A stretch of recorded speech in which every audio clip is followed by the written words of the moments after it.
تو انہیں خود نکالنا چاہیے۔ کل کو تمہارے بچے ہوں گے، ان کے ہزاروں اخراجات ہوں گے، پھر ان کے خرچے اٹھانے کے لیے تمہارے پاس وقت اور پیسہ کہاں ہوگا؟ میں نے اس کی بات سے اتفاق کیا اور کہا بالکل، اور یہی وجہ ہے کہ میں نے اپنے دل کو تسلی دی کہ میں نے جو کیا وہ غلط نہیں تھا۔ میری ساس جان بوجھ کر ٹھنڈے پانی سے نہا رہی ہے تاکہ بیمار ہو جائے اور میرے شوہر کو پتہ چل جائے، لیکن یہ سب ان کا ڈرامہ ہے اور میں اس کا حصہ نہیں بننے والی۔ یہ بات کہہ کر میں مطمئن ہو گئی۔ اندرونی طور پر میں خود کو حق بجانب سمجھ رہی تھی اور میرے اندر کوئی پچھتاوا باقی نہ رہا۔ رات کا وقت تھا، گھر پر ایک گہری خاموشی چھائی تھی۔ میرے شوہر کام سے واپس آ کر تھکے ہوئے تھے، لیکن اچانک ان کے چہرے پر کچھ تبدیلی محسوس ہوئی۔ وہ کہنے لگے کہ نیلم، مجھے امی کی بڑی یاد آ رہی ہے۔ ان کے لہجے میں ایک عجیب سی بے چینی تھی۔ میں نے لاپرواہی سے کہا کہ یاد کیا آ رہی ہے؟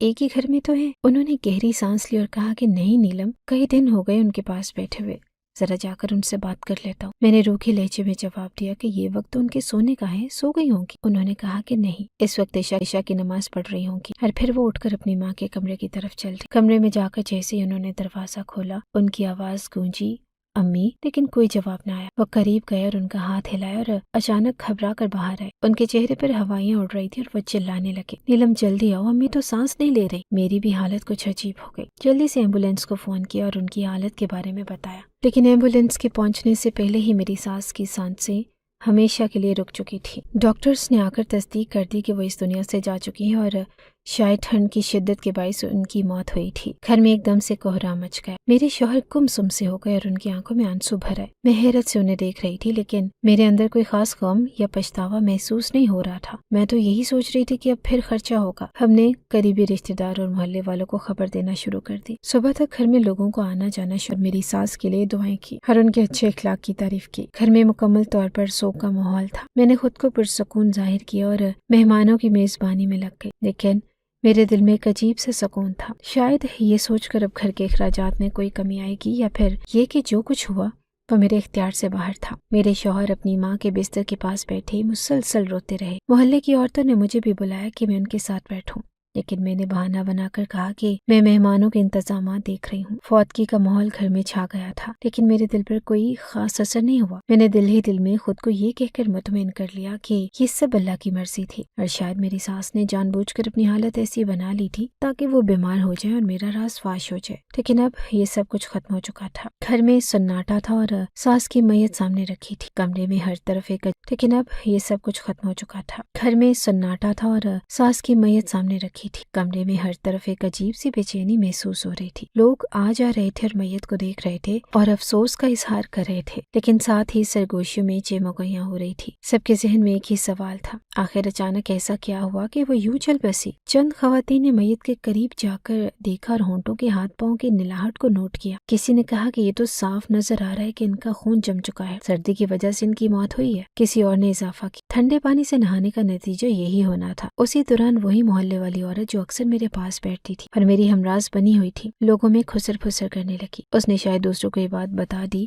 کہ اس کی بہو نے تو گیزر ہی بند کروا دیا تھا۔ بیچاری ٹھنڈے پانی سے نہاتی رہی اور سردی نے جان لی۔ یہ بات آنن فانن میرے شوہر کے کانوں یقینی چھلک رہی تھی۔ اس نے مجھ سے کہا کہ یہ سب کیا کہہ رہے ہیں، کیا واقعی تم نے گیزر بند کروایا تھا؟ میں نے اپنی آواز کو قابو میں رکھنے کی پوری کوشش کرتے ہوئے جواب دیا، ایسا کچھ نہیں ہے، یہ لوگ جھوٹ بول رہے ہیں، گیزر تو ٹھیک ہی تھا، میں نے کچھ بند نہیں کروایا۔ میں نے اپنی بات میں یقین پیدا کرنے کی کوشش کی، لیکن میرے لہجے کی ہلکی سی لرزش نے میری بے چینی ظاہر کر دی۔ میرے شوہر کی آنکھوں میں شکوک بڑھتے جا رہے تھے، لیکن وہ فوراً کوئی بات نہیں کہہ سکتا تھا۔ میرے گھر والے بھی آئے ہوئے تھے اور میں جان بوجھ کر خود کو کاموں میں مصروف رکھنے کی کوشش کر رہی تھی تاکہ ان سے نظریں نہ ملانا پڑے، لیکن حقیقت یہ تھی کہ میری اپنی نظریں خود ہی جھک جاتی تھی۔ جب بھی میرا شوہر میری طرف دیکھتا، اس کی آنکھوں میں وہ سوال صاف نظر آتا، کیا یہ سچ ہے؟ کیا میری ماں واقعی تمہاری لاپرواہی کی وجہ سے اس دنیا سے گئی؟ میں ہر بار نظریں چرا لیتی، کیونکہ دل کے کسی کونے میں مجھے معلوم تھا کہ جو ہوا اس میں میرا ہاتھ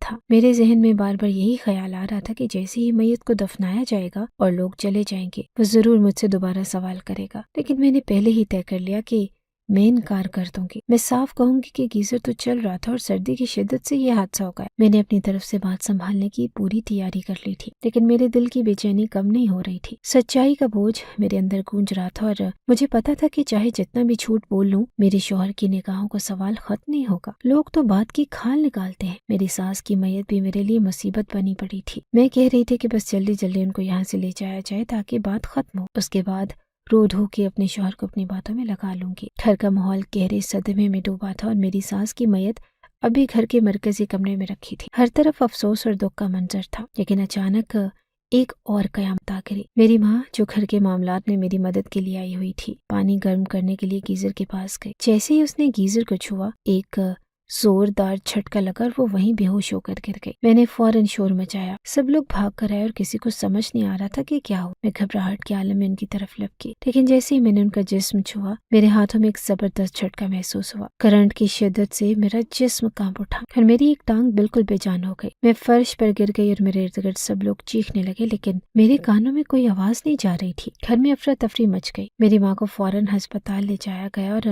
میں تکلیف کے باوجود فرش پر لیٹی دعائیں کر رہی تھی کہ شاید وہ بچ جائیں، لیکن جب وہ ہسپتال پہنچی تو ڈاکٹرز نے صاف کہہ دیا کہ وہ راستے میں ہی دم توڑ چکی تھی۔ یہ سن کر میرا دل دہل گیا۔ اب گھر کے ایک کمرے میں میری ساس کی میت رکھی تھی اور ماں کا جسم لایا جا رہا تھا۔ میرے لیے یہ سب ناقابل یقین تھا۔ وہ ماں جس کے لیے میں نے ہمیشہ سہولیات فراہم کی، جس کی راحت میری اولین ترجیح تھی، اور وہی آج ایک لمحے میں مجھے چھوڑ کر چلی گئی۔ اور میری ساس جن سے میں نے ہمیشہ سخت رویہ اپنایا، وہ بھی اس دنیا سے جا چکی تھی۔ اس دن مجھے یوں لگا کہ اللہ نے میرے اعمال کا حساب اسی دنیا میں لے لیا۔ میری ساس کی موت کے بعد مجھے جو احساس جرم تھا، وہ میری ماں کی اچانک موت نے اور گہرا کر دی۔ اب میرے دل پر 2 موتوں کا بوجھ تھا۔ میری اپنی ٹانگ بھی بیکار ہو چکی تھی اور میں ایک معذور کی زندگی کا آغاز کرنے جا رہی تھی۔ اسی شام میں نے ہمت کر کے اپنے شوہر کے سامنے اپنی غلطیوں کا اعتراف کیا۔ میں نے گیزر بند کروانے، اپنی ساس کے ساتھ کیے گئے برے رویے اور اپنی کوتاہیوں کا سچ بتا دی۔ میرا شوہر خاموشی سے سنتا رہا۔ اس کی آنکھوں میں ایک عجیب سا غم اور غصہ نظر آ رہا تھا۔ وہ بولا نہیں، لیکن اس کی خاموشی میرے لیے ایک سزا تھی۔ چند دن بعد اس نے مجھے طلاق تو نہ دی، لیکن علیحدگی کا فیصلہ کر لیا۔ وہ مجھے میرے میکے چھوڑ آیا اور کہا کہ اب تمہاری زندگی کا فیصلہ تمہارے بھائی اور بھابھی کریں گے۔ یہ کہہ کر وہ واپس چلا گیا۔ میں بے بسی کے عالم میں اپنے بھائی کے گھر آ گئی، جہاں میری زندگی ان کے رحم و کرم پر گزرنے لگی۔ اب میں ایک ایسی زندگی گزار رہی ہوں جس میں نہ اپنا اختیار ہے، نہ عزت، اور میرے اعمال نے نہ صرف میری زندگی بدل دی بلکہ میرے آس پاس کے لوگوں کو بھی دکھ دیا۔ یہ احساس اب ہمیشہ میرے ساتھ رہے گا کہ میری غلطیوں نے میرے گھر کو برباد کر دیا۔ میرے لیے وہ دن بے حد مشکل تھے۔ ماں کے جانے کے غم میرے دل پر بھاری تھا اور جسمانی معذوری نے زندگی مزید دشوار بنا دی۔ میرے بھائی اور بھابھی نے مجھے اپنے گھر میں تو جگہ دی، لیکن وہ جگہ کسی عزت یا محبت کی نہ تھی۔ میری بھابھی اکثر مجھ سے بدتمیزی کرتی، وقت پر کھانے کو نہ دیتی اور کبھی کبھار طنز کے تیر چلاتی۔ وہ کہتی کہ جو حال ہوا ہے وہ اب برداشت کرو۔ میں اندر سے ٹوٹ چکی تھی، مگر کسی سے کچھ کہنے کی ہمت نہ ہوتی۔ میری ٹانگ اب بھی کام نہیں کر رہی تھی اور ڈاکٹرز کا کہنا تھا کہ شاید میں مکمل طور پر تو کبھی نہ چل سکوں، مگر کسی سہارے کے ساتھ لنگڑا کر چلنے کے قابل ہو سکتی ہوں۔ یہ سن کر میرا دل اور زیادہ مایوس ہو جاتا تھا۔ میں دن رات سلیم کے بارے میں سوچتی کہ شاید وہ مجھے واپس لے جائے۔ میں نے بارہا اسے فون کیا، معافی مانگی اور اپنی کوتاہیوں کا اعتراف کیا، مگر وہ فون تک نہیں اٹھاتا تھا۔ میں میسج پر میسج کرتی، اپنی حالت بیان کرتی، یہاں تک کہ ایک دن میں نے اسے یہ تک لکھ دیا کہ مجھے اپنے گھر میں کتے کی طرح رکھ لو، مگر یہاں سے لے جاؤ۔ میرا دل امید اور مایوسی کے درمیان چھولتا رہا۔ سلیم کی خاموشی میرے لیے سب سے بڑی سزا تھی، لیکن پھر 2 مہینے بعد ایک دن اچانک دروازے پر دستک ہوئی۔ جب میں نے اپنے بھائی کو دروازے کی طرف جاتے دیکھا تو میرا دل زور زور سے دھڑکنے لگا۔ وہ سلیم تھا۔ وہ آیا تھا اور میرا دل جیسے خوشی سے پھٹنے کو تھا۔ اس نے سیدھے لفظوں میں کہا کہ چلو، میرے ساتھ چلو، جیسی بھی ہو تم میری بیوی ہو۔ اس کے یہ الفاظ میرے لیے زندگی کی سب سے بڑی خوشخبری تھے۔ میری آنکھوں سے آنسو بہنے لگے اور میں نے اس کے سامنے ہاتھ جوڑ کر کہا، سلیم، بے شک مجھ سے جو چاہو کروا لو، مگر مجھے اپنے سے دور مت کر۔ میں وعدہ کرتی ہوں کہ اب کبھی زبان نہیں کھولوں گی اور تمہارے ہر فیصلے کو دل و جان سے قبول کروں گی۔ سلیم نے مجھے سہارا دیا اور گاڑی تک لے گئے۔ وہ لمحات میرے لیے ناقابل بیان تھے۔ اس نے مجھے واپس گھر لے کر آیا، جہاں میں نے دوبارہ زندگی کی شروعات کی۔ سلیم نے میرے لیے خاص اسٹک کا انتظام کیا، جسے پکڑ کر میں دھیرے دھیرے چلنے کی کوشش کرتی تھی۔ میں لنگڑا کر چلتی، لیکن کوشش کرتی کہ اپنے گھر کے کام خود کروں۔ مشکلوں کے باوجود میرے دل میں ایک اطمینان تھا کہ میں اپنے شوہر کے ساتھ ہوں۔ سلیم مجھ سے کوئی خاص مدد نہیں کرتا، لیکن یہ حقیقت ہے کہ اس نے مجھے میرے بھائی کے گھر سے واپس لیا، نئی زندگی کے مطابق ڈھال لیا، اور ہر دن خود کو اس بات کا یقین دلانے کی کوشش کرتی کہ میں نے اپنی غلطیوں سے سبق سیکھ۔ مجھے اکثر وہ دن یاد آتے جب میری زندگی مکمل تھی، میرے شوہر میرے اشارے پر چلتے اور ہر بات مانتے اور میری ہر خواہش کو پورا کرنے کی کوشش کرتے۔ ان دنوں میری ساس بھی زندہ تھی، لیکن وہ میرے معاملات میں زیادہ مداخلت نہیں کرتی تھی۔ مجھے یاد ہے کہ تب میرا شوہر میرا مکمل ساتھ دیتا تھا اور مجھے لگتا تھا کہ میری زندگی میں سب کچھ میرے قابو میں ہے، لیکن میں نے اپنی ہی حرکتوں سے وہ سکون اور محبت برباد کر دی۔ اپنی ساس کے ساتھ جو رویہ رکھا اس کا انجام میں بھگت رہی تھی۔ اب میرا شوہر وہ پہلے والا سلیم نہ رہا تھا، وہ مجھ سے بات ضرور کرتا مگر اس میں پہلے جیسا پیار اور محبت محسوس نہ ہوتی۔ میں جانتی تھی کہ اس کی خاموشی میں شک، مایوسی اور شاید کچھ نفرت چھپی تھی، لیکن پھر بھی وہ مجھے چھوڑ کر نہیں گیا تھا۔ یہی بات مجھے اس کے اچھے انسان ہونے کا یقین دلاتی۔ میں دن رات دعا کرتی کہ اللہ مجھے اولاد دے دے، شاید اولاد کی وجہ سے ہمارے درمیان کے فاصلے کم ہو جائیں اور سلیم کے دل میں دوبارہ میرے لیے جگہ بن جائے، لیکن ابھی تک میری دعائیں قبول نہیں ہوئی۔ میں اپنے دل کو تسلی دیتی کہ شاید اللہ میری آزمائش لے رہا ہے، شاید وہ مجھے میرے گناہوں کا کفارہ کرنے کا موقع دے رہا ہے۔ میرا دل چاہتا کہ کسی طرح سلیم کے دل میں وہی مقام دوبارہ حاصل کر لوں جو کبھی میرا تھا۔ وہ اب بھی مجھے اپنے ساتھ رکھے ہوئے تھا، یہ اس کی انسانیت اور اچھائی کا ثبوت تھا، لیکن میں جانتی تھی کہ وہ محبت، وہ تعلق جو کبھی ہمارے درمیان تھا، اب صرف میرے خوابوں میں باقی رہ گیا۔ میری زندگی اب ایک ٹھہراؤ کا شکار ہو چکی ہے۔ میں نے خود اپنے ہاتھوں سے اپنی خوشیاں، اپنے رشتے اور سکون برباد کر دیے۔ میرا شوہر اب مجھ سے صرف ضرورت کی بات کرتا ہے اور اس کی نظروں میں وہ محبت نہیں رہی جو کبھی میرے لیے ہوا کرتی تھی۔ وہ صرف گھر کے معاملات کے حوالے سے بات کرتا اور دل کی باتیں شاید اب اس کے دل میں ہی دفن ہو گئی۔ میں لنگڑا کر چلتی ہوں اور ہر قدم مجھے میرے ماضی کے فیصلوں کی یاد دلاتا ہے۔ اپنی ماں کی یاد آتی ہے جو میری ہر ضرورت کا خیال رکھتی تھی، اور میری ساس کی بھی، جنہیں میں نے اپنی ضد اور لالچ کی بھیڑ چڑھا دیا۔ دونوں مائیں میری زندگی کا حصہ تھی مگر میں نے خود ان سے دوری پیدا کی۔ میرے لالچ، میری ضد اور خود غرضی نے میرے آس پاس کے لوگوں کو مجھ سے دور کر دیا۔ اگر میں نے اپنی ساس کے ساتھ محبت اور احترام کا رشتہ رکھا ہوتا تو شاید آج میرے حالات کچھ اور ہوتے۔ میری ماں جو میری سب سے بڑی حمایتی تھی، وہ بھی مجھے اس دنیا میں اکیلا چھوڑ گئی۔ اب میں دن رات اپنے رب سے معافی مانگتی ہوں اور میں دعا کرتی ہوں کہ اللہ میرے دل کا بوجھ ہلکا کر دے، میرے گناہوں کو معاف کر دے اور میرے شوہر کے دل میں میرے لیے کچھ نرم گوشہ پیدا کر دے۔ لیکن شاید یہ وقت مجھے میری غلطیوں کا کفارہ ادا کرنے کے لیے دیا گیا ہے۔ میری زندگی اب ایک خاموش اذیت بن چکی ہے جہاں میں اپنے گناہوں کے اس کے اثرات کے ساتھ جینے پر مجبور ہوں۔ بزرگوں کی عزت کرنا ہماری زندگی کا سب سے بڑا اصول ہونا چاہیے، خاص طور پر شوہر کی ماں کی عزت کو اپنی ذمہ داری سمجھنا چاہیے۔ وہ ماں جنہوں نے اپنے بیٹے کو اس مقام تک پہنچایا، اس کی تربیت کی، اس کی ضروریات پوری کی اور اسے زندگی کے قابل بنایا، ان کا احترام نہ کرنا سراسر ناانصافی۔ مجھے آج اپنی زندگی کے ان لمحات پر بے حد افسوس ہوتا ہے جب میں نے اپنی ساس کے ساتھ برا رویہ اختیار کیا۔ میں نے ان کی ضرورتوں کو نظر انداز کیا، انہیں تکلیف دی اور اپنی خوشیوں اور آرام کے لیے ان کی قربانی کو فراموش کر دیا۔ میری سب سے بڑی غلطی یہ تھی کہ میں نے یہ سوچا کہ وہ میرے لیے ایک بوجھ ہیں اور میں نے ان کے حق میں غلط فیصلے کیے۔ اپنی ساس کے ساتھ برا سلوک کرتے وقت میں یہ بھول گئی کہ وہ بھی کسی کی ماں ہیں، کسی کی بیٹی ہیں اور ان کی بھی جذبات ہیں۔ میں نے اپنی ماں کے لیے آسانیاں پیدا کرنے کے چکر میں اپنی ساس کو نظر انداز کیا اور ان کے ساتھ جو ناانصافی کی اس کا بدلہ قدرت نے مجھے سخت طریقے سے دیا۔ جب میں نے ان سے گیزر کی سہولت چھین لی اور ان کے لیے مشکلات پیدا کی تو اس وقت مجھے احساس نہیں تھا کہ میں کیا غلط کر رہی ہوں۔ میں نے یہ سب اپنی ماں کے لیے کیا جو یقیناً ایک اچھی بات تھی، لیکن اس نیکی کے پیچھے میری نیت صاف نہ تھی۔ میں نے اپنی ساس کو نقصان پہنچایا، ان کی ضروریات کو نظر انداز کیا اور انہیں سردی میں تکلیف اٹھانے پر مجبور کیا۔ اس وقت میں اپنے آپ کو درست سمجھ رہی تھی، لیکن حقیقت میں ایک بڑی غلطی کر رہی تھی۔ اللہ کا انصاف بہت برحق ہے اور جب وہ انصاف کرتا ہے تو انسان حیرت میں پڑ جاتا ہے۔ میری زندگی میں بھی یہی ہوا۔ میری ساس کی موت سردی کی وجہ سے ہوئی اور اس واقعے کے بعد میری ماں بھی مجھ سے چھین لی گئی۔ میں نے اپنی ماں کو اس سہولت میں کھو دیا جسے میں نے ان کے لیے فراہم کیا تھا، اسی کے ساتھ میں خود بھی معذور ہو گئی اور یہ سب میرے لالچ اور خود غرضی کا نتیجہ تھا۔ میں نے اپنی زندگی کے ان تمام تلخ تجربات سے یہ سیکھا کہ بزرگوں کی دعائیں اور ان کی خوشنودی حاصل کرنا کامیابی کا راز ہے۔ اپنے شوہر کی ماں کی عزت نہ کرنا، انہیں تکلیف پہنچانا اور ان کے جذبات کو نظر انداز کرنا ایک ناقابل معافی جرم ہے۔ اگر میں نے اپنی ساس کے ساتھ عزت اور محبت کا رویہ اپنایا ہوتا تو شاید آج میرا شوہر مجھ سے دور نہ ہوتا، میری زندگی میں سکون ہوتا اور میں اپنے آپ کو اتنا بے بس نہ پاتی۔ میرے شوہر نے باوجود میرے تمام گناہوں کے مجھے چھوڑا نہیں، لیکن وہ دل سے مجھ سے دور ہو چکا ہے۔ ان کی باتوں میں اب وہ محبت اور قربت نہیں رہی جو پہلے تھی۔ میں اب اپنی زندگی کے ہر لمحے اپنے گناہوں کی سزا بھگت رہی ہوں۔ میں نے لالچ کے پیچھے اپنی ساس کی زندگی کو نظر انداز کیا اور اپنی ماں کی جان بھی گنوا دی۔ آج میں جب بھی اپنی زندگی پر نظر ڈالتی ہوں تو ہر لمحہ اپنے آپ کو ملامت کرتی ہوں۔ میں یہ سوچتی ہوں کہ اگر میں نے بزرگوں کی عزت ان کو اپنی ذمہ داری سمجھا ہوتا، اگر میں نے اپنی ساس کے ساتھ محبت اور احترام کا برتاؤ کیا ہوتا تو شاید آج میں خوشحال اور مطمئن زندگی گزار رہی ہوں۔ کو اپنی ذمہ داری سمجھا ہوتا، اگر میں نے اپنی ساس کے ساتھ محبت اور احترام کا برتاؤ کیا ہوتا تو شاید آج میں خوشحال اور مطمئن زندگی گزار رہی ہوتی۔ اللہ تعالیٰ نے ہمیں زندگی میں آزمائشوں کے ذریعے سکھایا ہے کہ ہم کسی کے ساتھ ناانصافی نہ کریں اور لالچ سے ہمیشہ دور رہیں۔ میرے تجربے سے یہی سبق ملتا ہے کہ اپنے ارد گرد کے بزرگوں کی عزت کریں اور ان کے جذبات کو سمجھیں اور ان کی ضروریات کا خیال رکھیں۔ اپنی ساس کے ساتھ محبت اور عزت کا رویہ اختیار کریں کیونکہ وہ آپ کے شوہر کی جنت ہے۔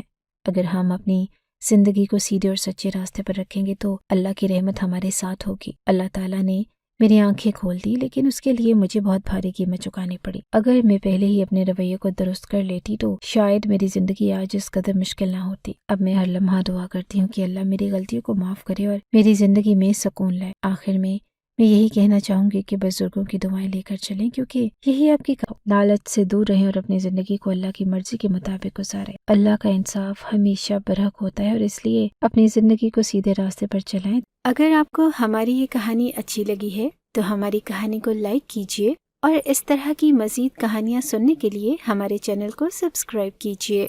کہانی سننے کا شکریہ۔ آپ سے ملاقات ہوگی اگلی ویڈیو میں، تب تک کے لیے اللہ حافظ۔